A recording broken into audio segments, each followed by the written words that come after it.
it's so great to see everyone. Hello and welcome to the University of Rochester Juneteenth celebration and Real Conversations program.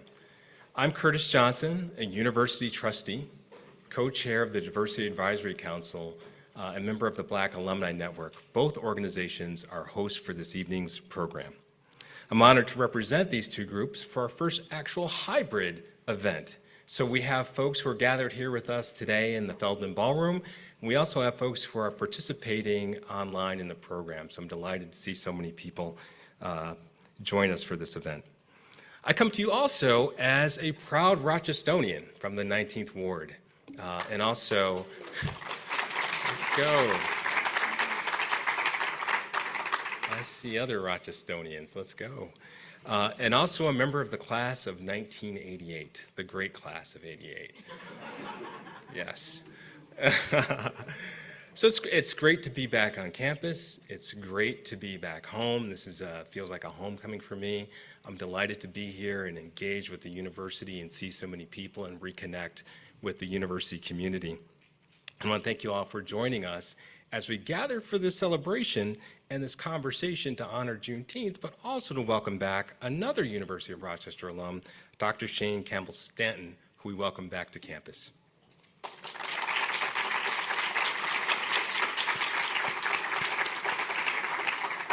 But before we go any further, I want to definitely thank our performers who opened our program today.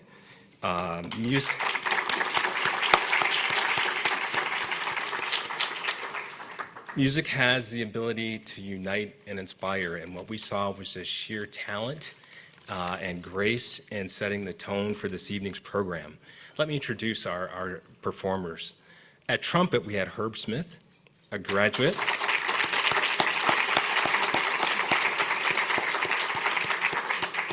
Herb is a graduate of the Eastman School of Music, class of '91, an accomplished classical musician, composer, soloist, third trumpet on the Rochester Philharmonic, and founder of Herb City Trumpets. Yes, thank you, Herb. On vocal, we have Kayla Sconyers, who is a William Warfield Scholarship recipient and president of the Black Students Union. Thank you, Kayla. I'm sure I wasn't the only one trying to sing along with her, but much slower. And as an accompanist, we had Priscilla Ewan, faculty member at the Eastman School of Music. Thank you, Priscilla. I mean, we know Lift Every Voice and Sing as the Black National Anthem. So appropriate for this evening. And you guys did a fantastic job, so thank you again.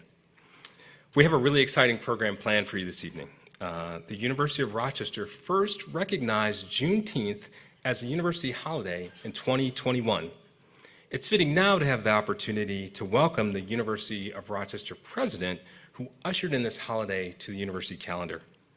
It's my distinct pleasure to introduce the 11th president of the University of Rochester, Sarah Mangelsdorf. President Mangelsdorf is an experienced academic leader who is internationally known for her research on social and emotional personality development and for her work on issues of academic quality, educational access, and diversity and inclusion.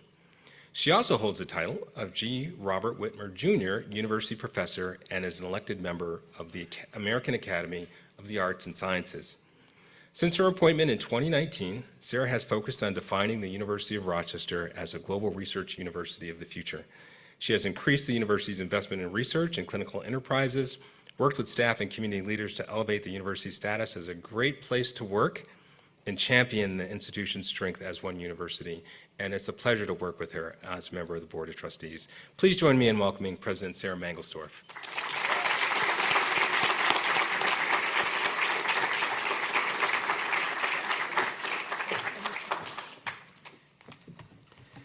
Wow, well, I think we're off to a great start. I want to thank you, Curtis, for that nice introduction, and a second round of thanks to Kayla, Herb, and Priscilla for sharing your artistry with us this evening. It was really wonderful. It's a great honor to welcome everyone to our University of Rochester's annual Juneteenth celebration. I'd like to thank everyone who's joined us here this evening, those of you here in person and those of you who are here with us virtually. This commemoration of the emancipation of enslaved African Americans in the United States has become a very special tradition for the university community. For the past several years, in fact, I want to point out, our celebrations predated the recognition of Juneteenth as a federal holiday, just saying. We've hosted award-winning programs that include what we call real conversations, artistic expressions of freedom, cooking classes, dance parties, self-care services, and other special gatherings around Juneteenth. And one of the things that has been really special about these events is they have brought together people across the university and people from the community. From planning to promotion to participation, we've engaged students, faculty, staff, and alumni from across our schools, units, and programs, with partnership from our university's Black Alumni Network, our Diversity Advisory Council, the Black Student Unions, we have two, one on the River Campus and one at Eastman, Office of Equity Inclusion, and more. We have offered opportunities that we hope foster a sense of unity within the university and the greater Rochester area. This is something that has been of utmost importance to me since becoming president here, even though I sort of got a little waylaid focusing on COVID. My first year as president became rather consuming, but it's great to be able to focus on some other things now. And it really will remain a top priority as we chart our future path through our university's new strategic plan entitled Boundless Possibility. And one of the core beliefs that underlies all the goals and aspirations articulated in that plan is furthering our commitment to actionable and accountable growth in diversity, equity, inclusion, access, and justice. And in that spirit, Juneteenth brings us together through dialogue, learning, growth, and reflection. And it gives us an occasion to both celebrate our progress as a university community and to recommit ourselves to the ongoing and very important work of creating a more equitable society. It's now my tremendous pleasure to introduce our keynote speaker for our program, Dr. Shane Campbell. Staten is an assistant professor of ecology and evolutionary biology at Princeton University, a local Rochesterian, a graduate of Rochester School Without Walls High School. Dr. Campbell Staten earned his bachelor's degree in ecology and evolutionary biology and conducted some of his first research as a student right here at the University of Rochester. He then went on to, yes.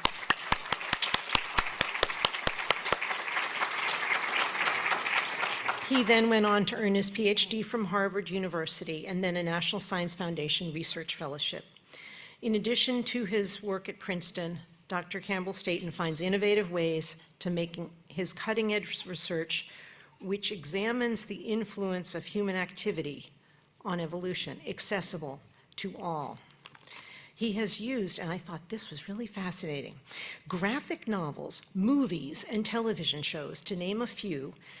And coming this summer, Dr. Campbell Staten will host a 6-episode, part science, part travel, PBS documentary series entitled Human Footprint. So we'll be watching for that. I suspect what you're about to hear will give us a little peek into what's ahead with that series. Following his presentation, Dr. Campbell Staten will be joined by Curtis Johnson, who you just met, for a discussion of his personal journey at Rochester and beyond. We are thrilled to have Dr. Shane Campbell Staten back home at the University of Rochester. Please join me in welcoming him to the stage.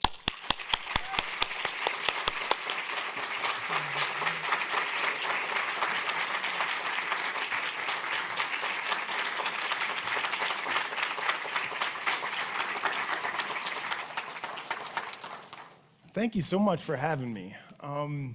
It's great and kind of weird to be back at University of Rochester, but I'm loving it. I miss this place a lot.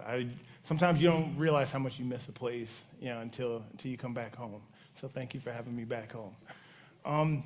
So today I'm going to talk to you a bit about my own work, my lab's research, and a bit about the connection between the living world and this human world that we have created in our own history. I'm an evolutionary biologist, and when I got asked to give the Juneteenth talk, I was like, I'm an evolutionary biologist, right? So I'm not a scholar of African American history, but I'm actually really excited to sort of explore. This has been a really interesting thought experiment to explore how the natural world has interacted with our own history to shape, who we are today as a country, as a people, as a culture. So generally speaking, when people think about evolution, they think about it as this sort of slow, gradual process that plays out over thousands or millions of years. I study what you call microevolution. So rapid evolution that occurs over the course of weeks or months or years or decades. And we study this in a lot of different ways, in a lot of different systems. So we study things like the effects of cities and urbanization on the evolution of these small lizards called anoles. That's actually, I started working on anoles when I was here at Rochester, and I still work on them today. We work on things like border politics, climate adaptation, human-wildlife conflict, pollution, all these different aspects of the human footprint and how they influence biological stress, and the process of evolution and adaptation, mostly in non-human species, but we've worked a bit in humans as well. So for instance, we've been working on this group of anoles, this group of lizards, they're called anoles. This particular species occurs across Puerto Rico. Now, across Puerto Rico, this species occurs in both forest environments and in urban environments. And they live very different lives in forests and in cities. So in forest environments, they spend their time under the canopy, running around in the leaf litter, catching insects, doing the things that lizards do. In cities, they actually live in much wider open habitats, and it's much warmer in the cities. And they spend a lot of time not on trees, but on the sides of buildings, using things like metal and concrete, very smooth artificial surfaces as perches. And one of the things that we found is that repeatedly across the island of Puerto Rico, these anoles have found similar ways to solve the problems of cities. They've become more heat tolerant.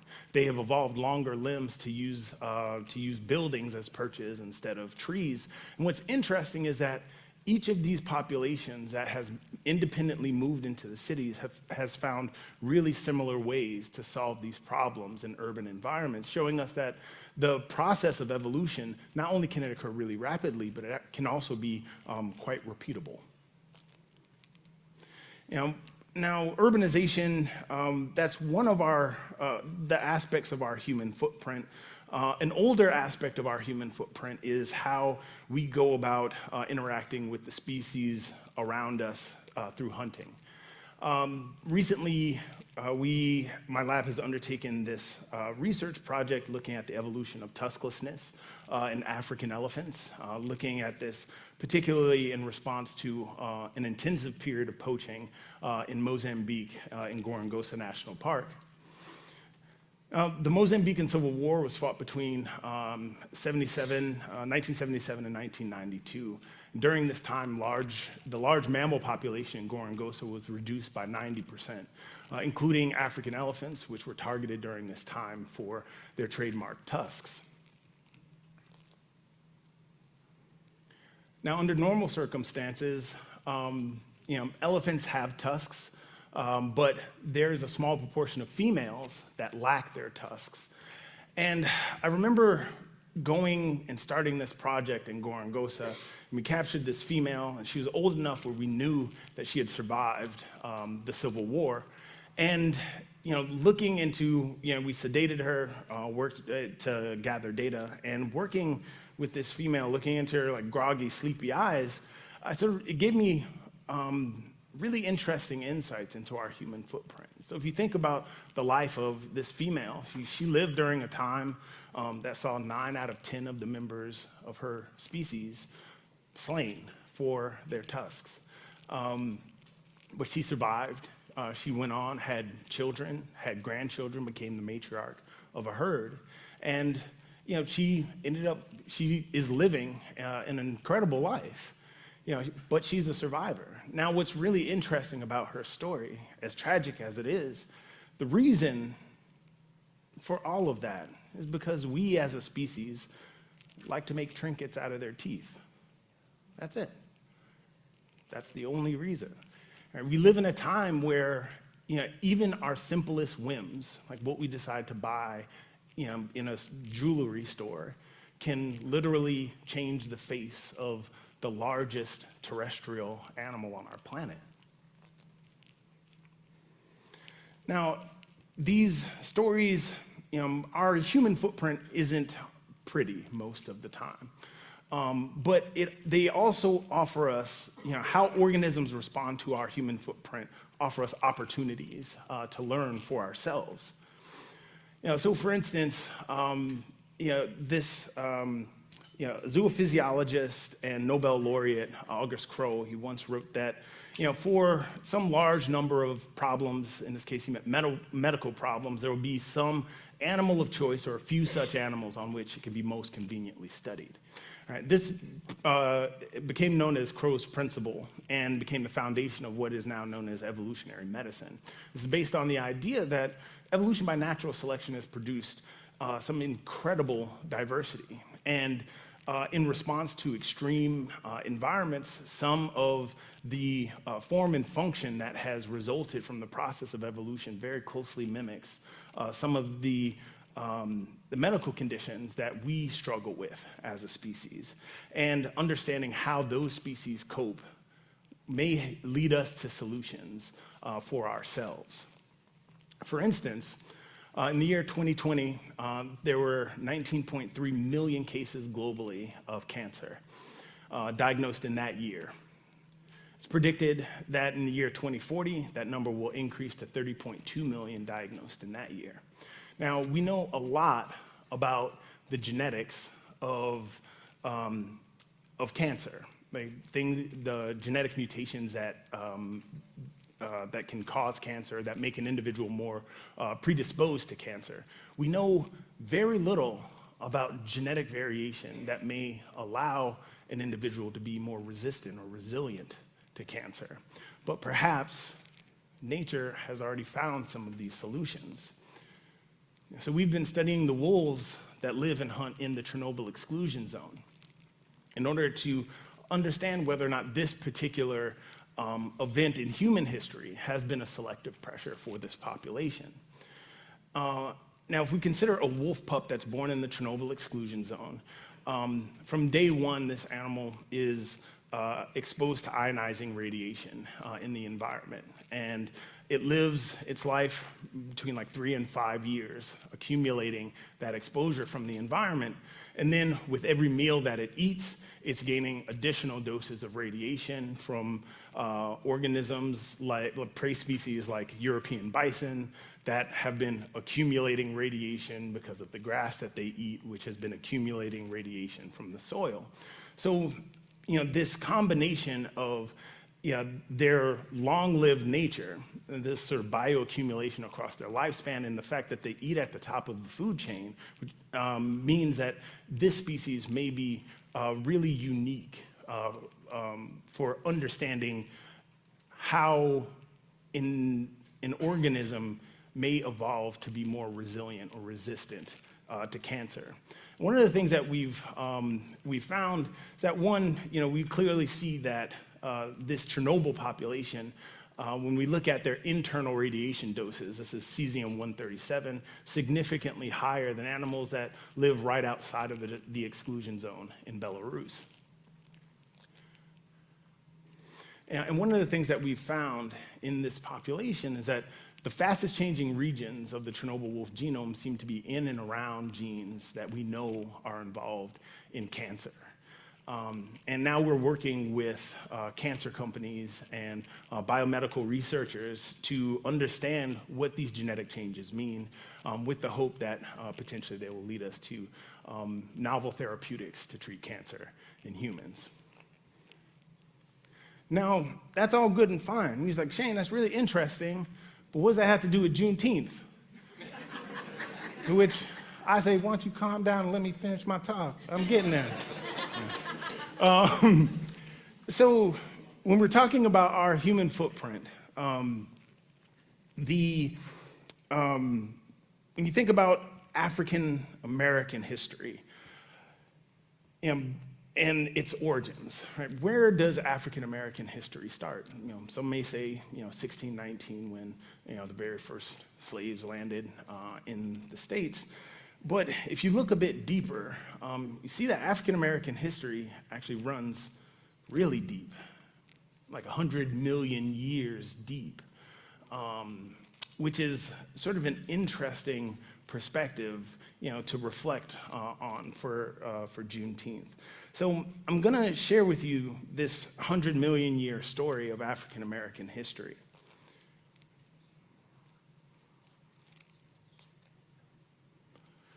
And in order to do this, I'm going to share with you several clips from my upcoming TV series, Human Footprint. These clips come from episode 6, which is about the evolution and influence of cotton. So this story starts with domestication.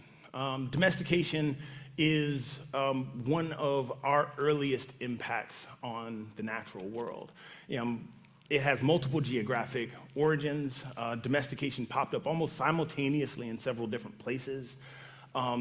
This is the first instance of human manipulation of the basic building blocks of life, the selective breeding of organisms, altering their DNA. And it led to further technological and cultural innovations that define everything pretty much that we know of in modern culture. For instance, the earliest writing, the earliest written language that we know of all had to do with aspects of domestication.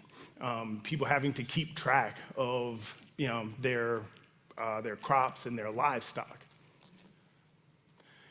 And that domestication, the advent of farming, for instance, allowed for the specialization of the workforce. If an individual doesn't have to go out and forage for themselves every single day, they're left time to do more specialized activities. And that's the very foundation of modern civilization now, is that specialization. So particularly when we're thinking about cotton, the domestication of this species has had a profound impact on our global human history, on American history, and obviously on African American history specifically. Cotton itself, what's called upland cotton, was domesticated several thousand years ago around the Yucatan Peninsula. And that artificial selection on this plant, it changed it in a lot of ways. So for instance, many plants go through this period of dormancy where they essentially shut down and they wait seasonally to flower. And we got rid of that because we want to grow cotton when we want to grow cotton. The compact plant architecture that we selected allowed for more efficient planting of cotton so that we can plant more per square unit of space than the ancestral variety. And also, photosensitivity, but the major changes happened to part of the plant that's called the trichome, which is the part of the plant that actually produces the cotton. And during the domestication process, we selected for finer, longer, stronger strands of cotton. And that has formed the basis of, what is, one of probably the most widely used textile on the planet. Now, of course, cotton has had its own impact on our human history. Obviously, we have affected it, but it has also affected us. So it has been a keystone in the development of U.S. economic power and African American history. So in order to gain an understanding of exactly what cotton means what cotton is and like what it means in terms of our African American history. I went down to North Carolina and I got to speak with a 5th generation black cotton farmer by the name of Julius Tillery. And I got to ask him a bit about who he is, what he does, etc. So here's a bit of that interview. Cotton's a magical plant, man. It really is. It looks like just like a regular rose, but then it turns into this magical cotton right here. Yeah, I mean, it's a beautiful thing to wake up to. My family had the first tract that was like down the street from here. Then my great-grandfather was a part of acquisition of this farmland. And my granddaddy bought a little bit that was around him, so it's been growing on bit by bit. This is Julius Tillery, a high school math teacher and 5th generation cotton farmer. In the industry, people call him the Puff Daddy of cotton. How did you come across his name? Well, I'm a big fan of Puff Daddy and what he did with Bad Boy, and I feel like I remixed Cotton. Okay. I invented the remix of Cotton. Okay. There aren't a lot of black cotton farmers left. So when Julius isn't teaching or working his crop, he's using social media to hype cotton to a new generation. You got to plant at a certain time when the weather is right, because cotton don't like cold weather. Nature's gonna nature. You know, I live my life by that motto. Nature is gonna nature. So these cotton bolls here, right? The plant develops as like green, and then like midway through the year, these flowers start developing, right? But once the flower develops fully, then it turns into a hard bulb, and then the bulb opens up, and this is when the cotton comes out. So when you have the cotton combine and it really strips the cotton right off of the bulb, and they run it through a cotton gin, and that basically takes out the seeds and give it like a little clean. Do you have a favorite, like, season, like, when it comes to planting? My favorite part of the cotton process is probably harvesting, because that's the part you make money on. You know, when you're planting seeds, you're spending money. When you're maintaining your crop, you're spending money. Yeah. But when you're harvesting, you actually might make some money. So that's probably my favorite part, because it's all work. When the harvest here is good, it's really good. Julius's farm sits squarely in the so-called Black Belt, a swath of more than 600 counties across 11 southern states where cotton flourishes. Like, what is it about the Deep South that, like, makes it good for cotton specifically? Our soil is nutrient filled. It gets the nutrients to the soil plant a little better than other areas as well. If you want to understand cotton, or really anything about the South, the story is in the soil. It's a story that started tens of millions of years ago. So the story is in the soil. So if we look at patterns of cotton production, early patterns of cotton production here in 1859, we see that across the southern U.S., this is not a, cotton isn't planted everywhere to the same degree. It actually follows a very sort of specific loop-de-loop pattern. And the origins of that specific pattern, in order to understand where cotton has been planted and where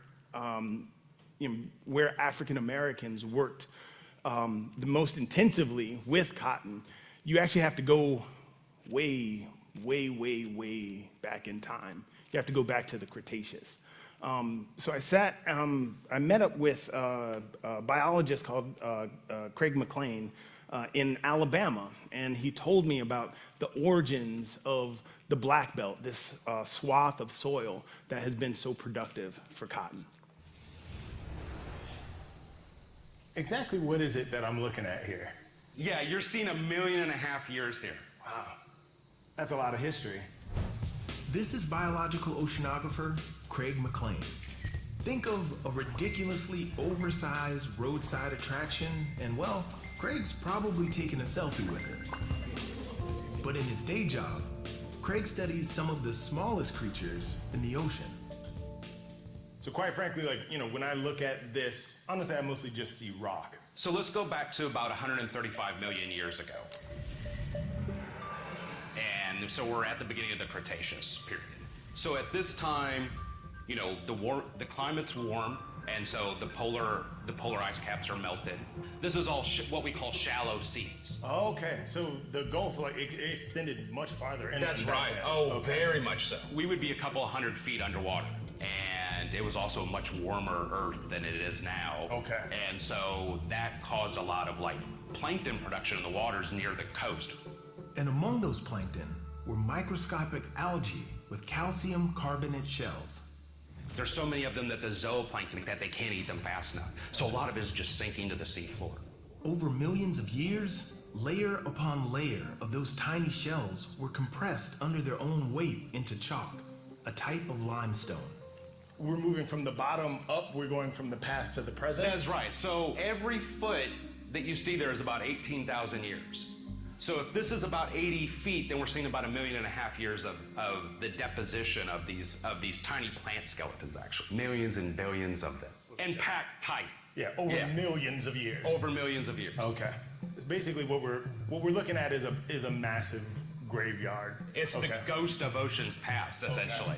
Here in Alabama, the Tombigbee River carves its way through the chalk, exposing the geology that underlies the entire Black Belt. What happens here is this is so packed and so dense that it doesn't allow water to drain out of this. After the Cretaceous seas retreated, this region became grasslands. And for millions of years, decomposing plants and the nutrients they contained built up on top of the chalk layer. The result? A band of super productive soils that traces the ancient coastline. That is what's known as the Black Belt because of these dark, rich, organic soils that are now at the surface and have led to plant and crop production. There's a lot more cotton production, and it could be 10 to 20 times greater than the adjacent counties outside of this region. And so that meant that there was more enslaved people to work those plantations in those areas. Okay.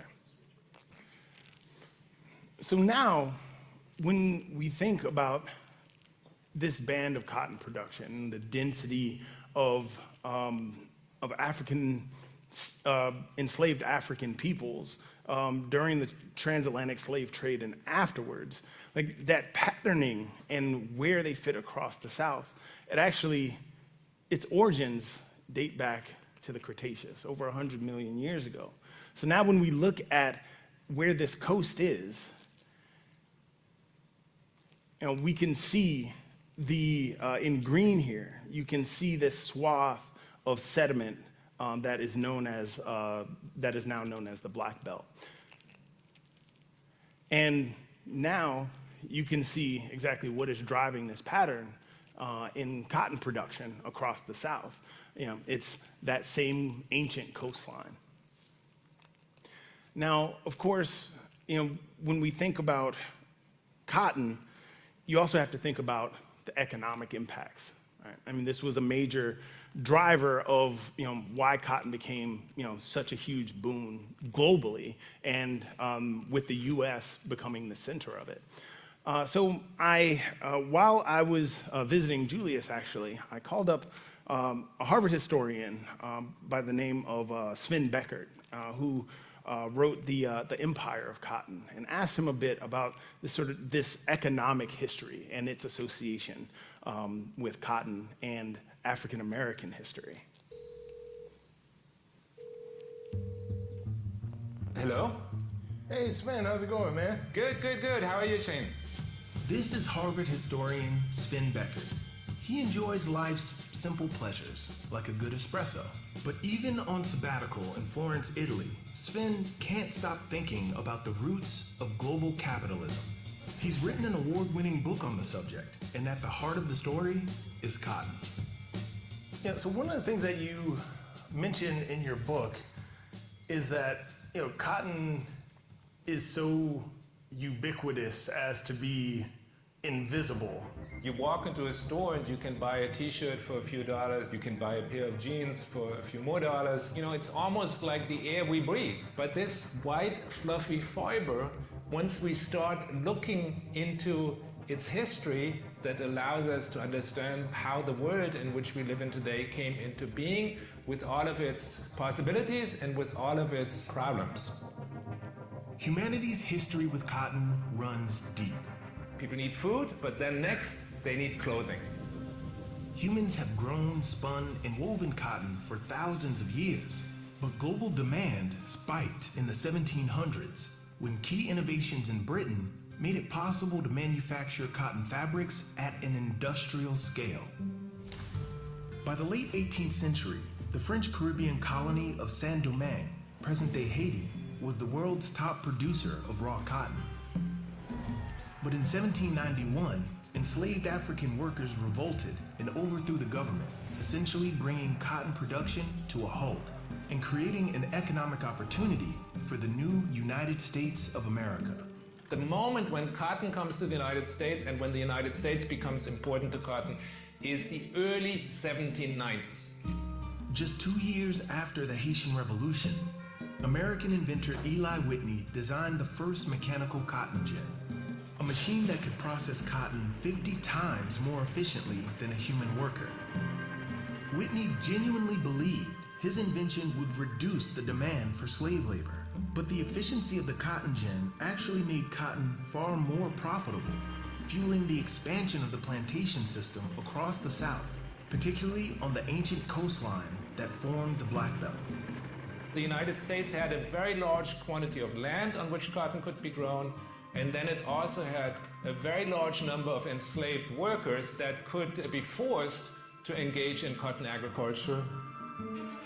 In the United States, planters, they were politically very powerful, and so they could deploy the federal government to both remove indigenous people and also to force enslaved Africans to work in cotton agriculture. This is the moment then that the United States becomes the most important producer of raw cotton for global market and the most important supplier of raw cotton to European industry. So as the US became a global power in the cotton industry, obviously this had an impact in the demand for free labor, which formed the foundation of the labor force in the US. So when we think about, as an African American, when I think about sort of who I am and where I come from, that history is deeply tied to this plant, which is interesting to think about. And when we think about exactly what the impacts are here biologically, obviously you have the transport of people globally, the reshuffling demographically of individuals, from place to place. But those signatures, they run deeper than just bodies moving around. They run deeper than the travesties inflicted on those bodies. They run all the way down to your DNA. And we can see signatures of the transatlantic slave trade and slavery in the U.S. In our very cells. So in order to gain a clear understanding of what this means for African Americans genetically, I went to the campus of 23andMe in the Bay Area, and I met with a geneticist, Stephen Micheletti, and I sat down and talked to him about the genetic signatures of our African American history. When people move from place to place, they take their DNA with them and pass it on to their children. So researchers like Stephen can use DNA to explore human migrations, like the forced migration of the slave trade. We were interested in studying Africa because we knew this was going to be impactful for many people. For a lot of Black Americans, myself included, it's hard to know exactly where our ancestors came from, how they got here, and when. So there's a database that keeps track of these records and actually tells us where enslaved people were being taken from Africa and where they were being brought to in the Americas. And these are very detailed records. But our genes can tell us stories that aren't recorded anywhere else. To understand the history that's written into our DNA, Stephen searches for the genetic links between 23andMe's research participants and their distant relatives living in Africa and around the world. Close family members have a lot of DNA that is identical. So it's easy to figure out the relationship between two closely related people, but with technology today, we can actually go further down the family tree. Now we can actually infer these distant relationships that occurred 400 to 500 years ago. Genetic data from 50,000 research participants revealed patterns that, in many cases, supported written histories of the transatlantic slave trade.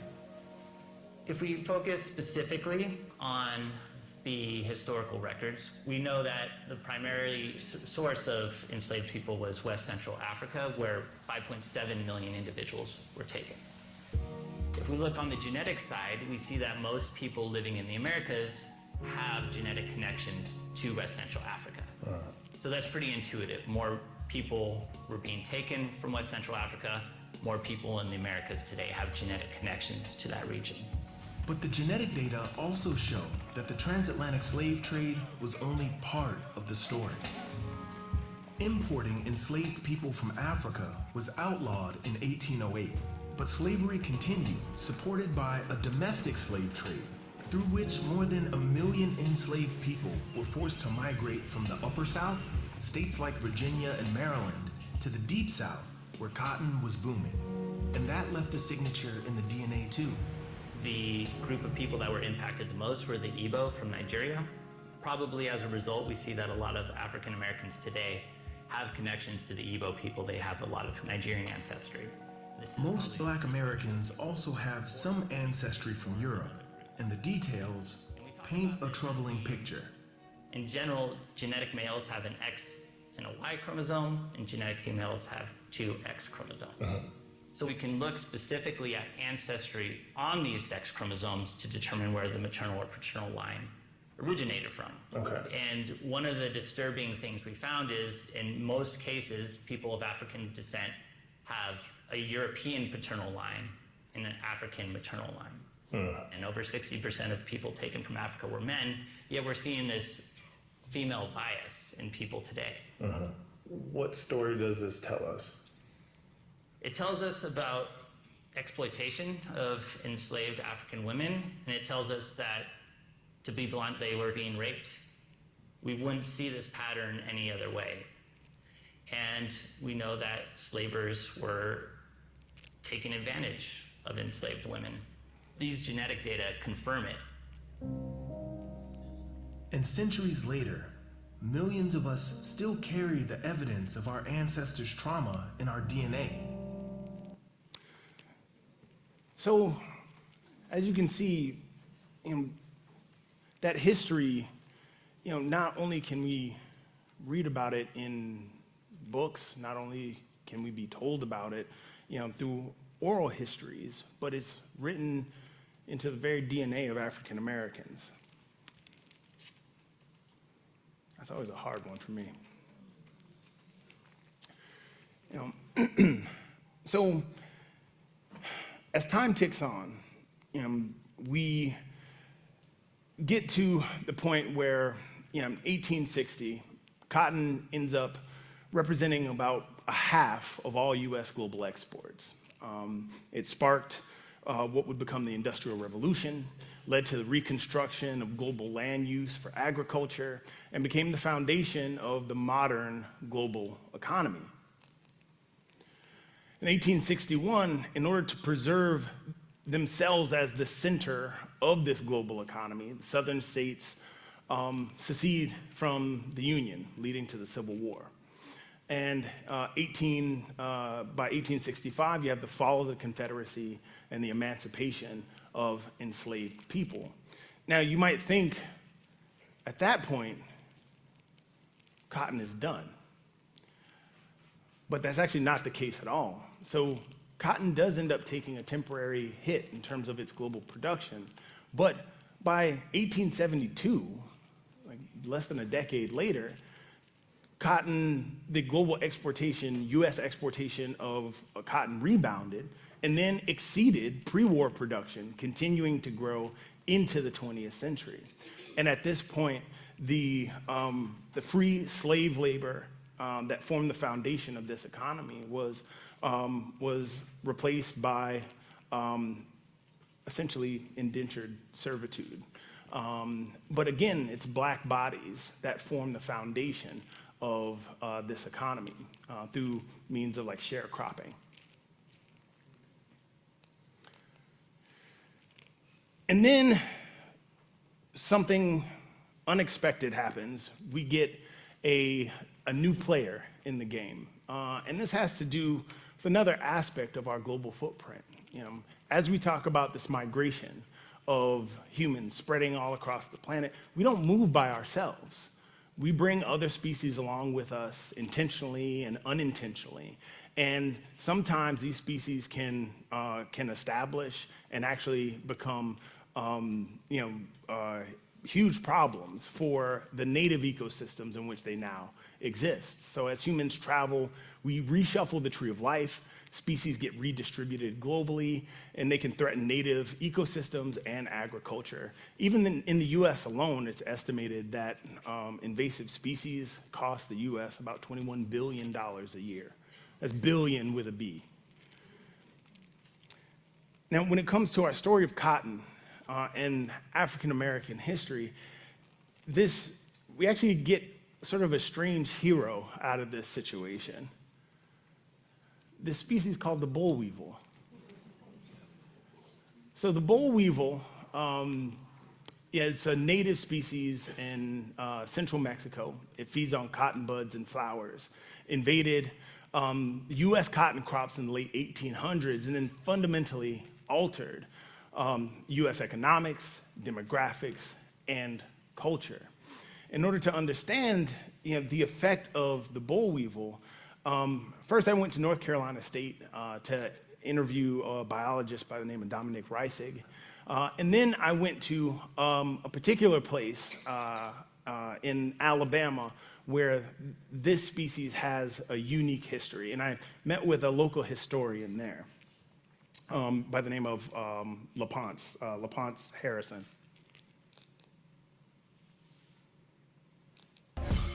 From its native home in Mexico, the boll weevil first appeared in Texas in 1892.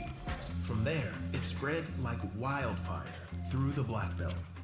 So you essentially had a sea of cotton from Texas all the way up into southeastern Virginia, so it was really easy for the boll weevil to move across the United States where cotton was grown. Basically, once it arrived, it was literally cotton heaven, and it just went to work. Yeah, that's a good way to put it, cotton heaven. Yeah, it was ripe for exploitation. And that's what the boll weevil did. In just 30 years, boll weevils had spread across the entire Black Belt. County by county, cotton production dropped by an average of 50% in the first 5 years after weevils arrived. The boll weevil was so destructive that it motivated many of the pest control strategies that we still use in agriculture today. The way that we spray insecticides now came out of boll weevil. And it wasn't just the South. The boll weevil created ripple effects that reshaped the entire country. They said the cattle moved east, the economy went south, and the poor people went north. And they're referring to the Great Migration, where all these African Americans were brought in, enslaved, mostly lived in the southern US. The economy went bad, they moved to the northern US. With the cotton industry reeling from the boll weevil, many African Americans left the South to start new lives in the Northeast, the Midwest, and the West. Ultimately, this exodus would involve 6 million people. So that obviously had a huge effect on the United States. It's so humbling to think that a little beetle can come in and cause so much upheaval in our society. The South would never be the same. But folks here in Enterprise, Alabama, think that's a good thing. Here, the boll weevil is a damn icon. Boll weevil, he's a little black bug from Mexico, they say.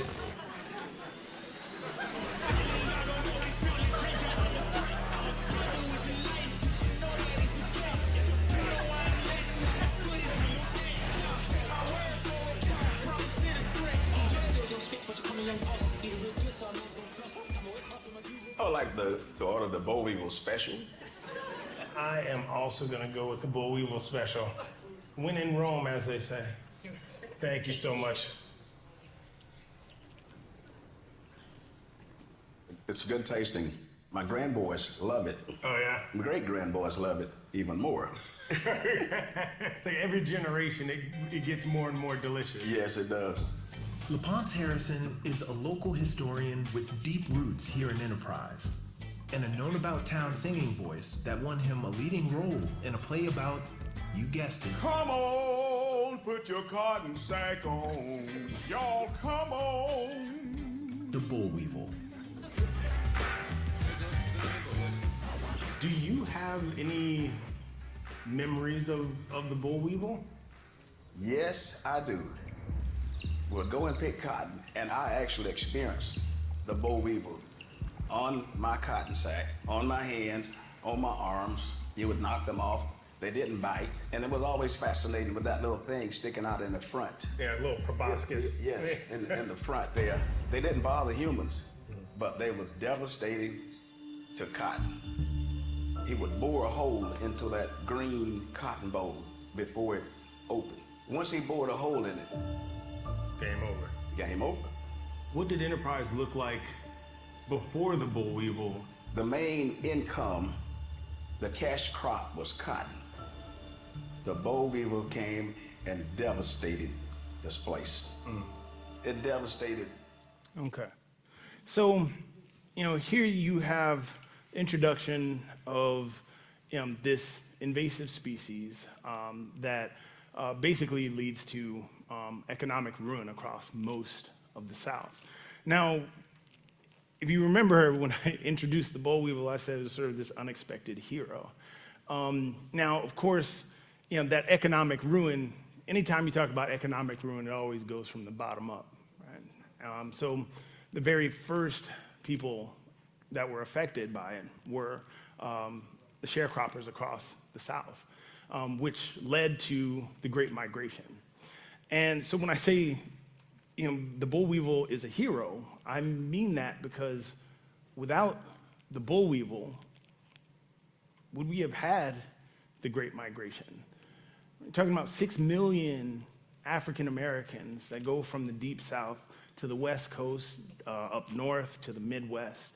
And during this time, you're talking about early 1900s, moving through the 1920s, 1930s, 40s, 50s, 60s. Think about how much African American history, how much culture, how much music comes from these distinctive migrations, right? These populations of African Americans across the country, the origins, you're talking about the Harlem Renaissance, you're talking about, say again? Yeah.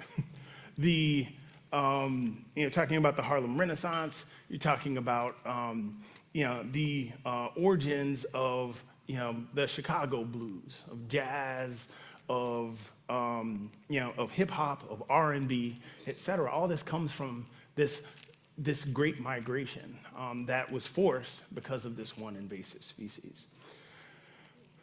So I'm actually going to fast forward here for the sake of time. So here we are.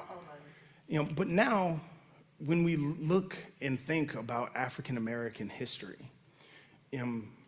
I hope you have a deeper understanding of what that African American history is. It's a history that rolls 100 million years deep, starting with this ancient coastline, leaving these sediment deposits, and resulting in this band of high density, this high concentration of slaves in this particular region of the South.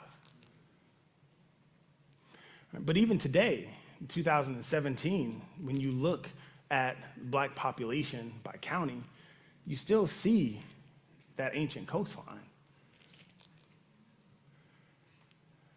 Right?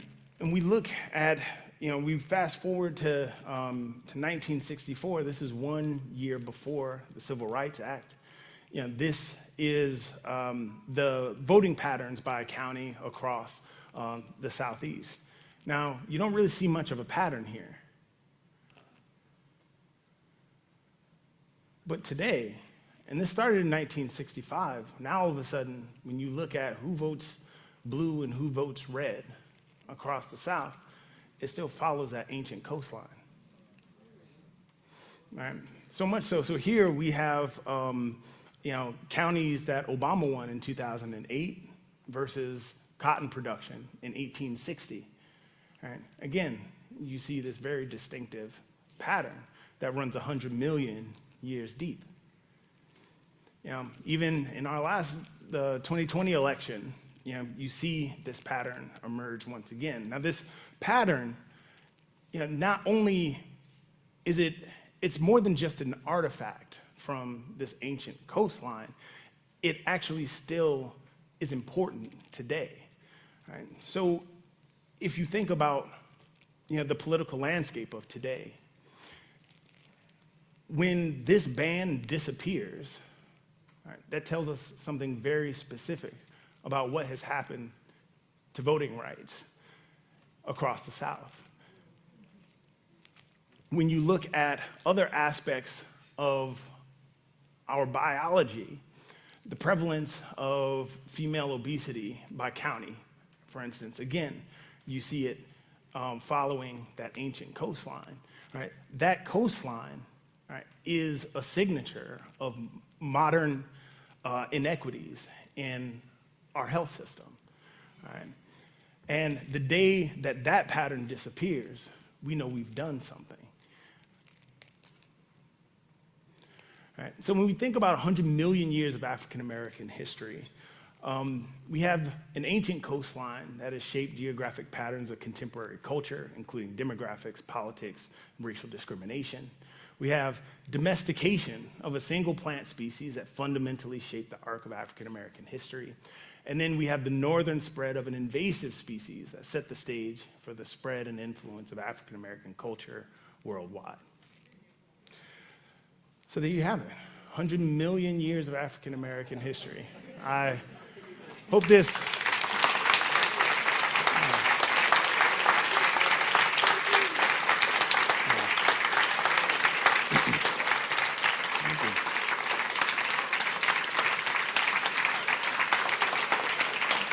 Thank you.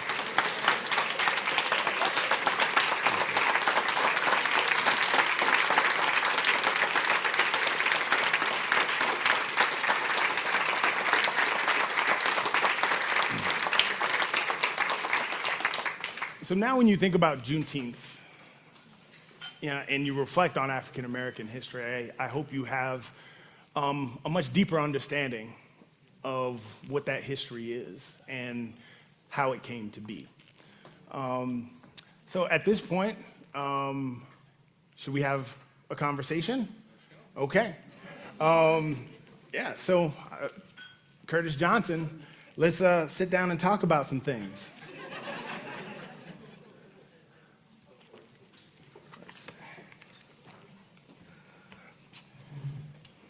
All right, well, first, thank you for that very informative, insightful presentation on evolution and biology. Just learned a lot and just very appreciative of all the work that you've been doing. Just completely fantastic. Oh, thank you. So, Dr. Campbell-Staton, you're a noted Princeton professor, you're a scientist, and soon-to-be television personality. But I found one of the things that people say about you is that you keep it real. Yes, that's very important because that's that's this part of the program where we delve a little bit into your background. Okay. And some of the things that have motivated you and played a role throughout your journey and experience. Okay. Let's go back. Let's go back to 2004. You're in high school, School Without Walls. Mm-hmm. All right. Tell me a little bit about your experience at School Without Walls and how you ended up applying to the University of Rochester. Ooh, man, you really going way back. I'm going back. Yeah. So, School Without Walls, I spent 2 years at School Without Walls. This is like right when we moved to Rochester, 17, 18 years old. And School Without Walls, it was an interesting place. I was raised, before I was in Rochester, we were in South Carolina. And coming up to Rochester, going to School Without Walls particularly was a bit of a culture shock. It's a small school, I think maybe 150 students maybe at that time. You called your teachers by their first name, and it was an incredible place. And it was a place that offered a lot of freedom. And the freedom that it offered, I think, became foundational to who I became as an individual. Mostly through this idea of like being able to chase the things that are meaningful to you, and being able to figure out how to find the information that's meaningful to you. And I began learning that, at the School Without Walls. So then when I applied to colleges, I applied to several different colleges, and including the University of Rochester. Initially, I had my heart set on a different university. And my mom supported me. Thank you, Mom. But financially speaking, University of Rochester, offered an incredible financial package, which I knew meant a lot to me. I knew meant a lot to my mom, and decided to come to U of R. Fantastic. Thank you, Mrs. Campbell-Satan, as well. All right. So let's continue. So 2004, you're a young man on campus. You're here on campus, enjoying the university. How would you describe your experience at the University of Rochester? So I loved my time at U of R. Were you like natural in science? You just came No. in and that was- Oh, that was God, it? no. No, hell no. So as much as I love my experience at School Without Walls, it did not prepare me for a rigorous scientific pursuit in college. I learned a lot. The hard sciences, I was left wanting. And I actually got, I think part of my scholarship here was actually a humanities scholarship. But I had my heart set on biology. So I remember coming the first day I went to the registrar and I was like, I want to be a biology major. They're like, great. So you take biology, chemistry, and calculus your first semester. And I was like, okay. Cool. And I got tore up. I mean, completely steamrolled. My first year, I failed pretty much everything. And it would be one thing if, I spent most of that time on the frat quad or something like that. But actually, I worked really hard and just had no idea what I was doing. Okay. And, I think I finished my first year with like a 0.65 GPA, something like that. Mr. Cruz is like, yep. I got steamrolled, yeah. And I think that was one of the most important lessons of my lifetime. It's like the utility of failure, learning how to fail successfully. And yeah, that's how I started. Okay. So first year isn't going so great.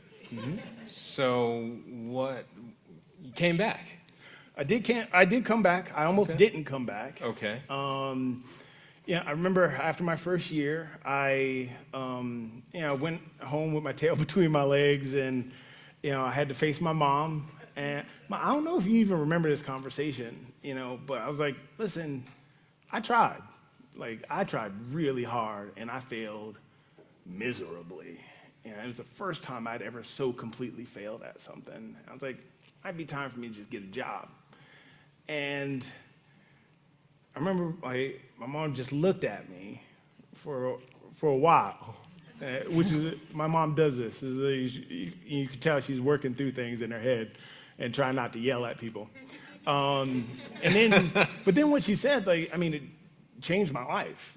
She said, if that's the move you want to make, I'll back your play, but make sure you make it for the right reasons. If, you decide that you want to, drop out and get a job because that's the right move for you to make, then ain't nothing to it but to do it. But if you're making that decision because you're scared of failure, that's a whole different thing. She was like,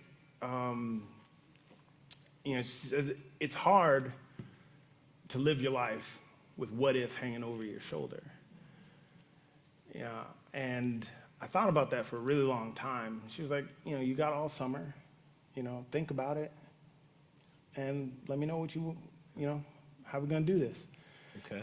So, I went up to my room, like cried for a while, like moped for a while longer. I was like, well, what do I do now? If I'm not gonna be a biologist, what am I gonna do with my life? I just couldn't come up with an answer, honestly. There's like nothing else. And after I racked my brain and I realized there was nothing else, everything got real simple.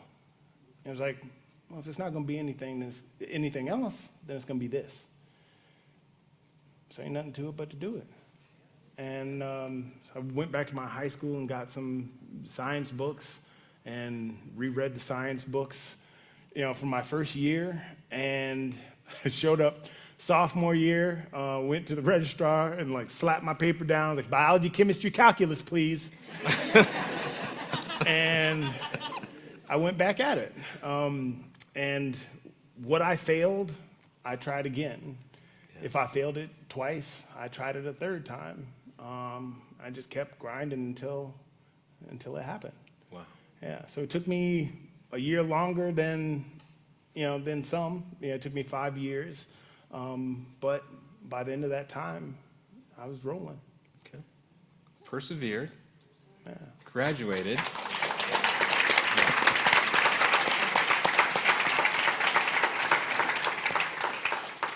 Okay, so the next stop for your journey is Harvard. Yes. Okay, so just help me.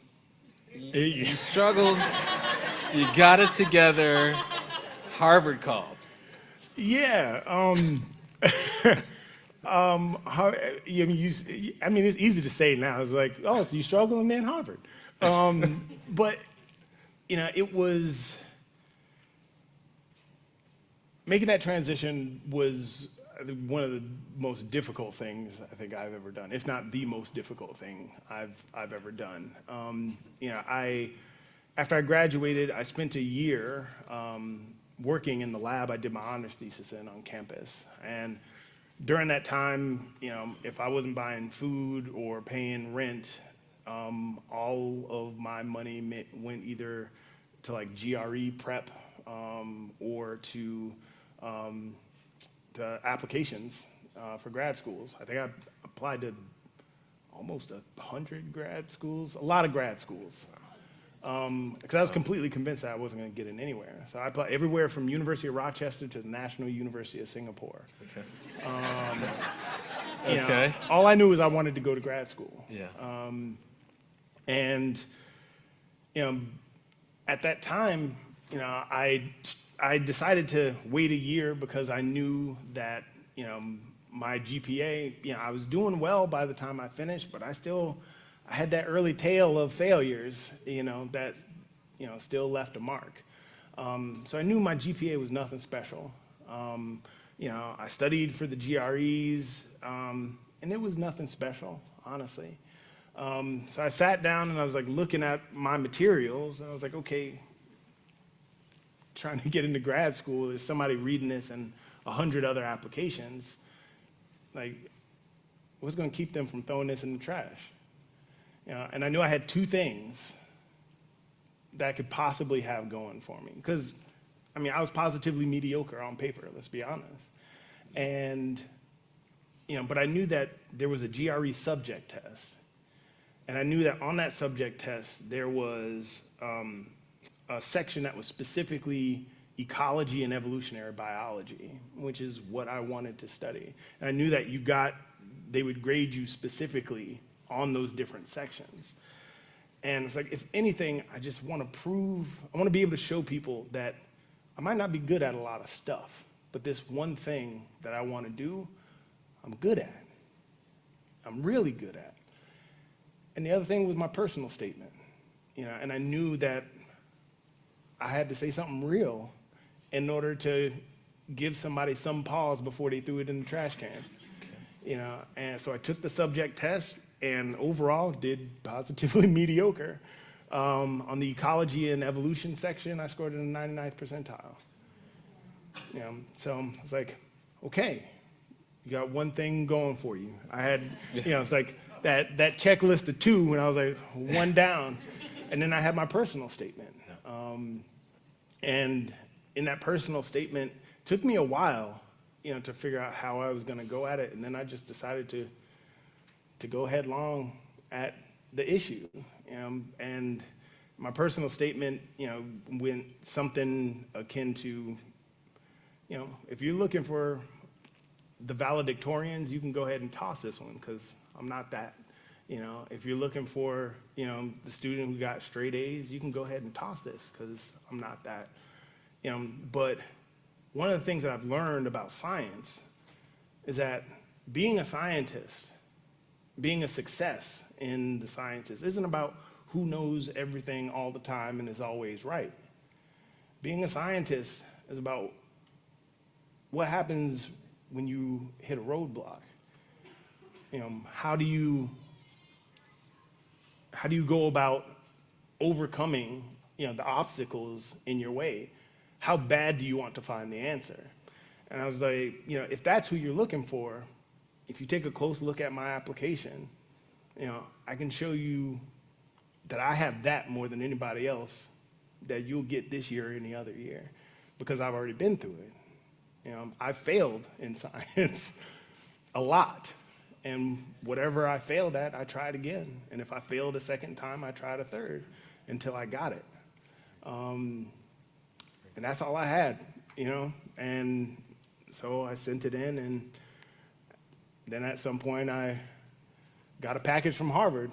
I remember when, it's funny to say, I remember when I got the package from Harvard, it was like the very last, it's like you go through this series where like, everybody's getting their grad acceptances, and I had gotten 2 from LSU and from Iowa State, and I was like, at least I know I'm going to grad school.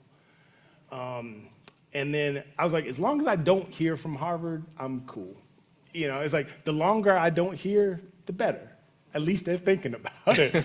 Right. No, it's good news. And so I remember coming back home from work, and I see this package on my porch.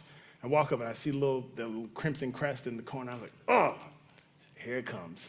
And I remember I just like sat on the porch, and I was like, I was really hoping that this was gonna happen, And then like I thought about it for a dumb amount of time, and then I had the audacity to get pissed. I was like, they sure did put a lot of stuff in this package to tell me I didn't get in.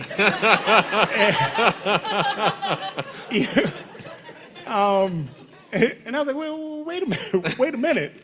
And I opened it up, and yeah, it was an acceptance letter. And that started the next chapter of my life. That's outstanding. Your perseverance paid off. That it did. Yeah.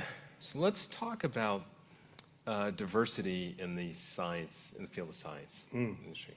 Tell me a little bit about what you experienced as a graduate student, what you experienced in your roles, academic roles, about diversity there. Ooh. Yeah, you do want to get real, huh? We're getting real. Everybody's like,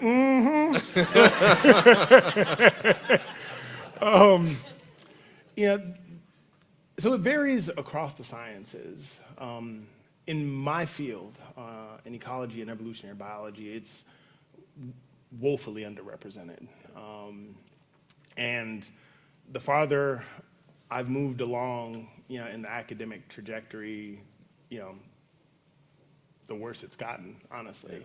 You know, I was, you know, when I got to Harvard, you know, I was the only black graduate student in that program.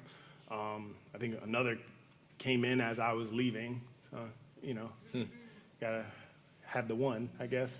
And, you know, then I moved on to do a postdoc at Illinois, and, you know, it wasn't much better at the postdoctoral level.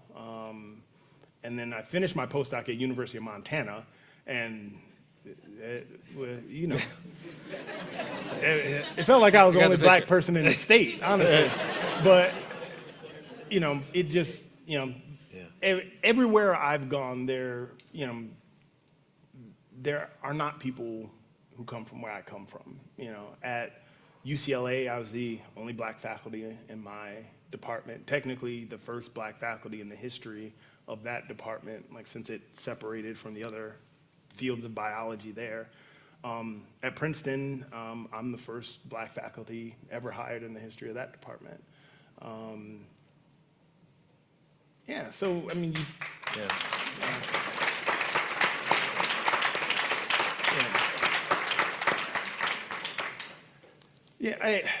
I appreciate the applause. I think it's more sad than it is something to clap about, though, honestly. But I do appreciate the applause. Yeah,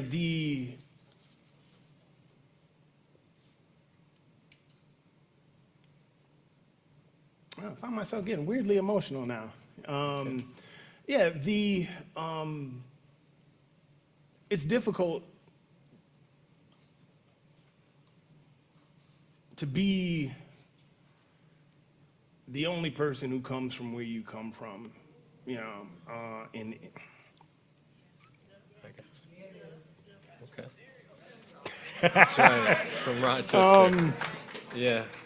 You know, but it's also, and there's also a lot of pressure, honestly, right? Because to be the first, you know, yeah, I mean, I appreciate the applause and all, but then, like, what comes with that is like the terror of like messing up and then being the last too, right?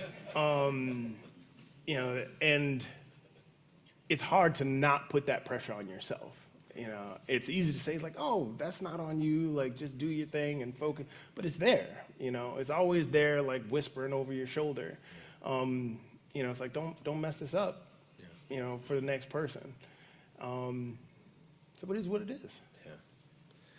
I think you'd have to do a lot in order for you to mess up, but if we're going, before I forget, we're going to have to talk offline about what absolutely average means. We'll have to come back to that. Okay. So one of the other interesting stops along your journey is a podcast that you've created called The Biology of Superheroes. Yeah. I love that. Yeah. Tell me a little bit about that and how it got started. Yeah, so that started when I was a grad student at Harvard. I was in my dissertation writing years, which that's a hard time to be. The dissertation writing years it's like rough years, and you know, I was deep in it, and I needed something to, you know, to kind of take my mind off of things, like let me go to bed at night. And I remember I was like at my desk in the Museum of Comparative Zoology, you know, and it was evening. I had, you know, a long night ahead of me, and I just got up and like walked around, you know, went out and walked around Harvard Square, and then I happened to walk by a comic book store, and in the window there's like this big comic book, and on the cover it was Superman, and he was in the ring with boxing gloves fighting Muhammad Ali. I was like, wait, what? Now, if you walk by that and you don't want to know who wins in a fight between Superman and Muhammad Ali, you got problems. So I went in, and that was the very first comic book I ever bought when I was in grad school. And it became sort of a guilty pleasure. You know, I would read comic books before I went to sleep, you know, in order to sort of wind down. But then after a while, like I started having these weird dreams where the stuff I was reading and writing for my dissertation and like the comic book stuff started to mesh together in these really weird ways, and just brought up a whole lot of questions. So I decided to teach a short course as a graduate student during winter term. It's like me and 6 undergrads, and we sort of went through these thought experiments using science fiction and superheroes to explore aspects of biology. And then when I moved on to my postdoc, I called up a buddy of mine. We actually met freshman year here. He was a comic book head even then, a good friend of mine, Arian Darby, and now he's a bigwig at Warner Brothers doing his thing out in LA. And I called him up, just to sort of reconnect. And I was like, look, I'm thinking about doing this podcast, on like the biology of superheroes. Would you be interested in like having, just like talking about stuff? I'm gonna call up, a scientist, and I'm gonna interview him about his research and then make, some connections with comics. And he was like, yeah, sure, let's do it. And, I emailed, a professor out of the blue. It didn't know me from anybody. Yeah. Professor who studies spider webs, like the evolution of spider webbing, and had this conversation about Spider-Man. And then I sat on it for a while. Like me and Aaron, like we had a really cool conversation about it, and I cut it all together, and I was like, okay, that's a thing now. What do I do with this? And there's all these places on, where you can host a podcast. So I just started an account and uploaded it, put it on iTunes, and people actually got interested in it. It started to gain a little bit of traction, and we did a whole season, 16 episodes. With I think over those 16 episodes, we got over 250,000 downloads in over 100 different countries. Now we're producing the second season of the Biology of Superheroes podcast, funded by a grant from the National Science Foundation. Wow, fantastic. Yeah.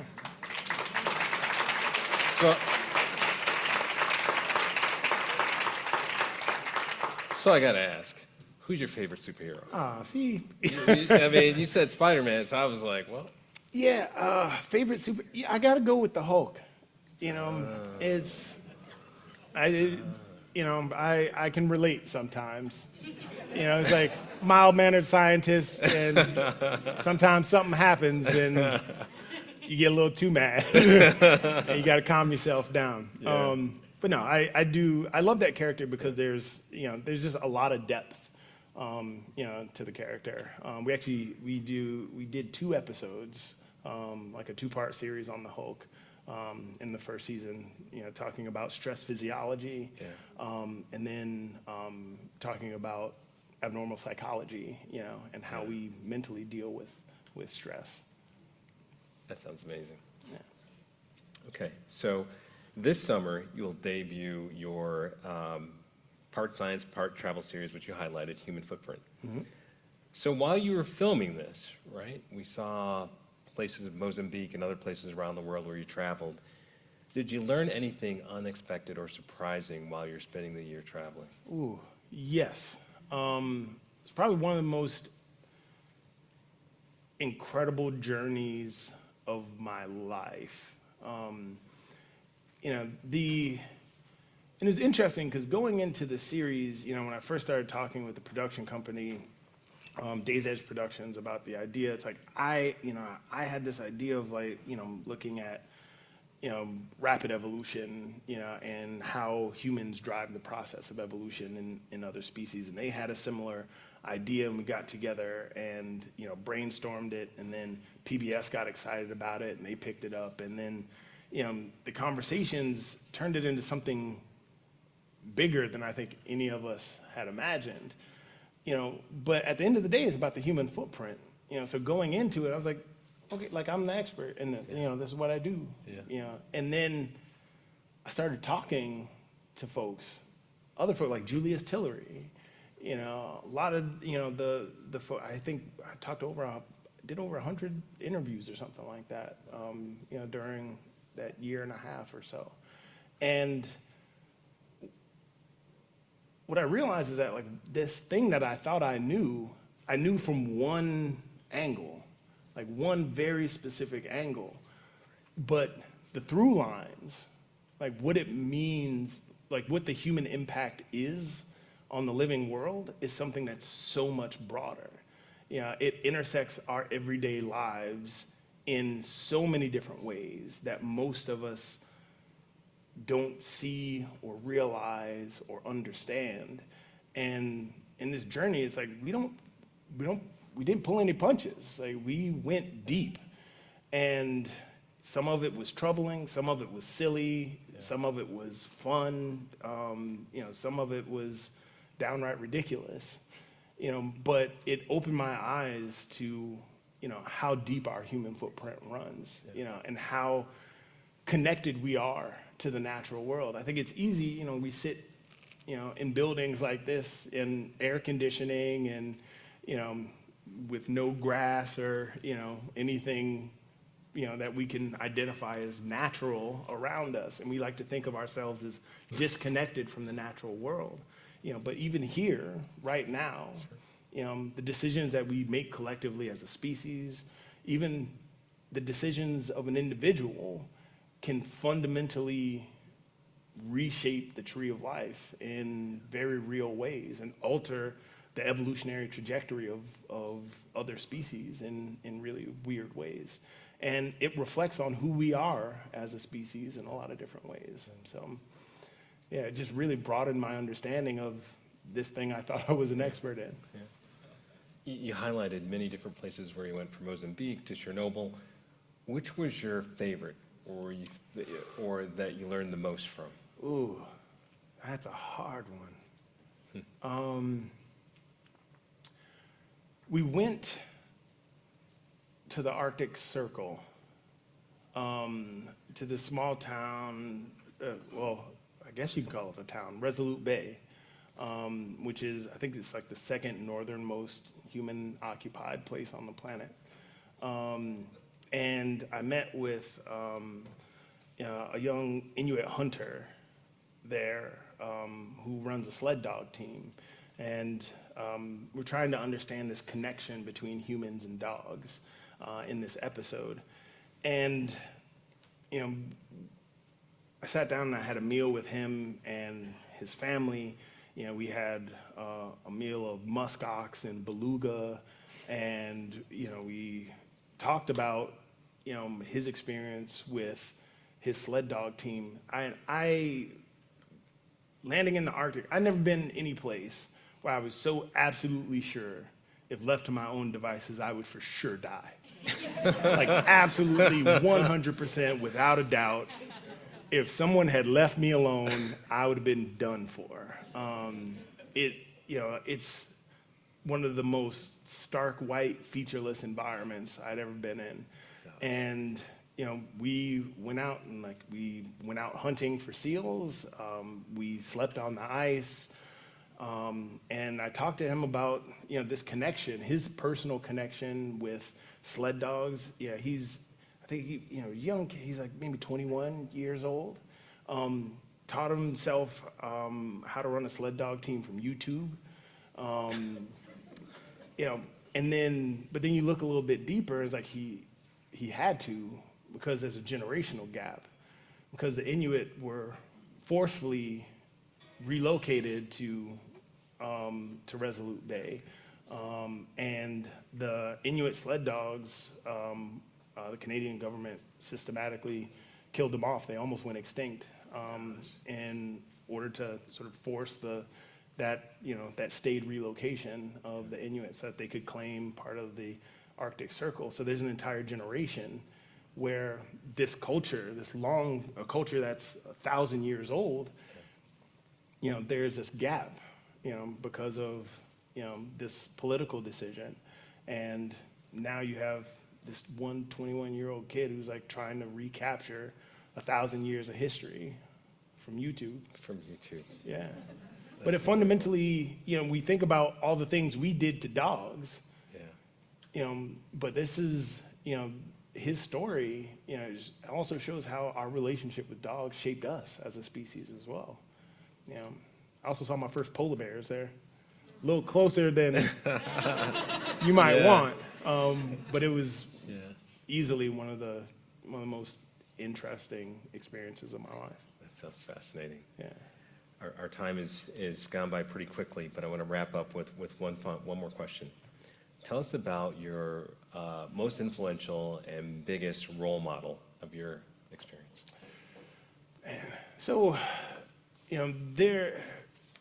when you think about success, there's always a lot of people known and unknown that play a role in shaping where any of us end up.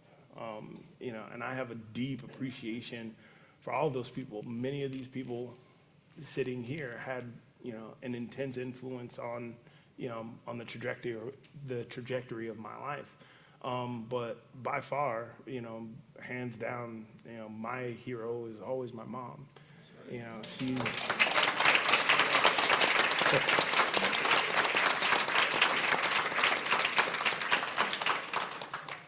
she's always been, my sword and shield. She may not have always understood what I was trying to do, but she was always, a champion, and she was like, "Do you want to do it?" I was like, "Yes, ma'am." And then she made it happen, and I think it's easy to find success when someone else is taking the brunt of life for you, and that was my mom. I could be successful because of your hard work. Yeah. Thank God for mom.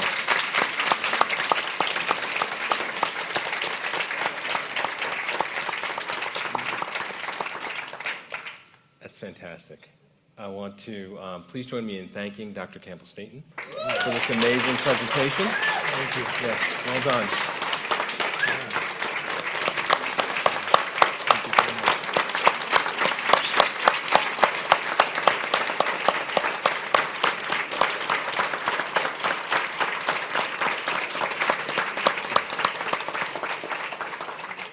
Thank you. Oh. Yes. And thank you all again for coming. This has been fun. Oh, we enjoyed your presentation, your remarks, and most importantly, your story and your history back to the university and time in Rochester was incredible, so we definitely appreciate it. And we're grateful that you could celebrate Juneteenth as our featured speaker as well this evening. I want to also express thanks to, am I doing this now? So we have a gift for you, Dr. Campbell Staton. Thank you for joining us and participating this evening. I know how busy you are. We've been trying to call him for like a year, right? And he's like off everywhere in 2 years. He's off everywhere in the world trying to make things happen. So we had to go to some of our good friends in OMSA, Mr. Tom Cruise, to make this happen. That's when I knew I was in trouble when Thomas Cruise come knocking. You're in trouble. Yeah. But he made it happen, but thank you.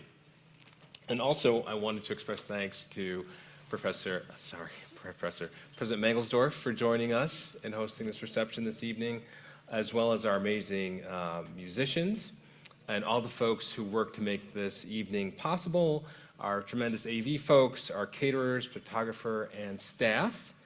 Once again, I want to thank you for coming, both virtually and in person.